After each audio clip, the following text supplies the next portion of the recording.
Mary ও Dyna পাথর খুঁড়ে খুঁড়ে নিচের দিকে যাচ্ছিল। হঠাৎ করে মেরির সামনে একটি ক্ষুধার্ত মেয়ে পড়ে। মেয়েটি মেরির কাছে খাবার চায়, মেরি তাকে খাবার দেয়। তারপর মেরি গান গেয়ে দুটি পাখিকে ডাকে। পাখি দুটো এসে অসহায় মেয়েটিকে উড়িয়ে নিয়ে যায় গুহা থেকে উপরে। ওইদিকে আবার ডাইনার কাছে একটি ক্ষুধার্ত মেয়ে খাবার চায়। ডাইনা তাকে খাবার না দিয়ে ধাক্কা মেরে ফেলে দেয়। তারপর তারা দুজনে আবার মাটি খুঁজতে থাকে।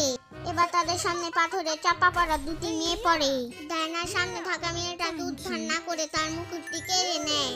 এদিকে আবার মেরি তার সামনে থাকা মেয়েটির পাথর ভেঙে তাকে উদ্ধার করে।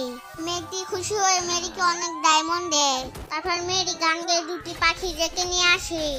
পাখি দুটি উড়িয়ে মেয়েটিকে গুহার উপর নিয়ে যায়। এদিকে আবার ডাইনা মেরিকে মেরে তার ডায়মন্ড গুলো নিয়ে যায়। তারপর আবার তারা দুজনে মাটি খুঁজতে থাকে, কিন্তু নিচে কোনো মাটি ছিল না, ছিল আগুনের লাভা।